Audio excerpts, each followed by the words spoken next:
जय हिंद दोस्तों, वंदे मातरम। देखिए, हमारे देश के जो पीएम हैं नरेंद्र मोदी जी, उनको ये बात बखूबी पता है कि देश के हर एक इवेंट को किस तरीके से ग्रैंड लेवल पर लेकर जाना है।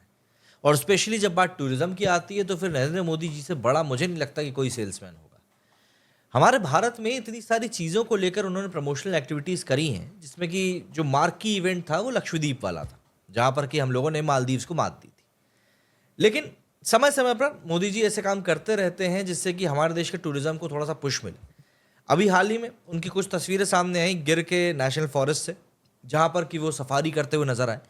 हालाँकि कई सारे लिबरल्स के पेट में दर्द हो गया उनको वहाँ पर सफारी करते हुए देखकर, लेकिन जैसे कांग्रेस केरला जो थे, उन्होंने भी इसको लेकर टिप्पणी करी कि देखिए कैमरामैन लेकर गए हैं और ऐसा-वैसा। अब देखिए, जब कोई वीआईपी, जब कोई सेलिब्रिटी जाता है ऐसी चीज़ों को करने के लिए, तो तस्वीरें तो वहाँ पर ली ही जाती हैं, ये फैक्ट है।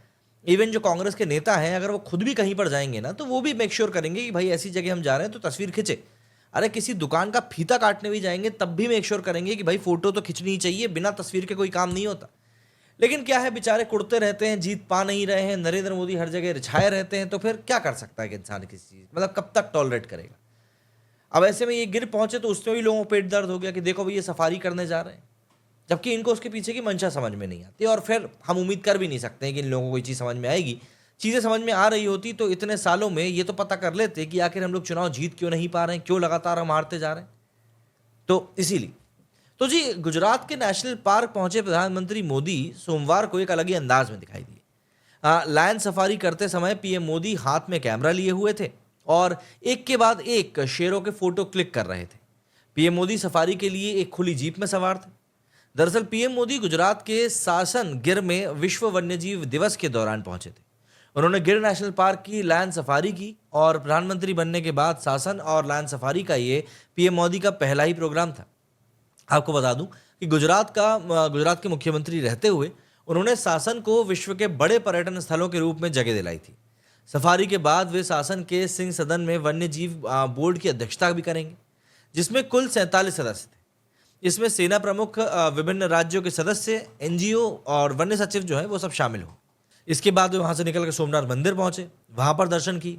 इसके बाद पीएम मोदी राजकोट से दोपहर के बाद में दिल्ली के लिए निकल गए। दरअसल एशियाई शेरों के एकमात्र घर सासन गिर के विकास के लिए गुजरात के सीएम रहते हुए पीएम मोदी ने बड़े फैसले लिए थे, जिसकी वजह से आज देश विदेश के लाखों पर्यटक सासन गिर में शेर देखने आते हैं। वर्तमान में गुजरात के 9 जिलों में 53 तालुकाओं में लगभग 30,000 वर्ग किलोमीटर क्षेत्र में शेरों की आबादी है। प्रधानमंत्री नरेंद्र मोदी ने गुजरात के सासन गिर में रहने वाले एशियाई शेरों के संरक्षण और गिर क्षेत्र के समग्र विकास के लिए कई सारी कोशिशें करी थी। उन्होंने खुद 2007 में गिर वन क्षेत्र का दौरा किया था और वहां की कंडीशन के बारे में जानकारी प्राप्त करी थी। इसके बाद उन्होंने गिर क्षेत्र के समग्र विकास, शेरों के संरक्षण और गिर के वन्य जीवन के संरक्षण के लिए काफी काफी कुछ प्रयास किए थे। साल 2007 में कुछ बड़े कदम जो उन्होंने उठाए थे, उसमें से कुछ कदम आपको बताता हूं मैं। जैसे 2007 में शेरों के शिकार की घटना के बाद गुजरात सरकार ने जूनागढ़ में ग्रेटर गिर वन्यजीवन संरक्षण टास्क फोर्स डिवीजन की स्थापना करी थी, जिसका मेन एम वन्यजीव अपराधों की निगरानी करना, खुफिया जानकारी एकत्र करना और एशियाई शेरों के एरिया में रहने वाले दूसरे वन्य जीवों के संरक्षण को मजबूत करना था।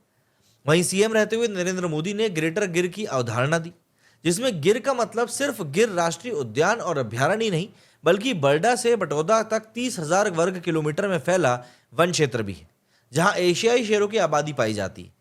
सीएम रहते हुए मोदी जी ने गिर के विकास के साथ साथ वहां के स्थानीय लोगों के विकास को भी सुनिश्चित किया था। वहीं तत्कालीन मुख्यमंत्री रहे नरेंद्र मोदी की लीडरशिप में पहली बार गिर क्षेत्र के लिए वन विभाग में महिला बीट गार्ड और वनपालों की भर्ती भी करी गई। आज गिर में लगभग 111 महिला श्रमिक सक्रिय रूप से कार्यरत हैं। गिर क्षेत्र और गिर शेरों की कंडीशन की समीक्षा के लिए जूनागढ़ रेंज के महानिरीक्षक आईजी की अध्यक्षता में मासिक समीक्षा बैठकें भी शुरू हुई। साल 2007 में ही गुजरात राज्य शेर संरक्षण सोसाइटी की स्थापना करी गई, जो कि जन भागीदारी के माध्यम से एशियाई शेरों के संरक्षण का समर्थन करती है।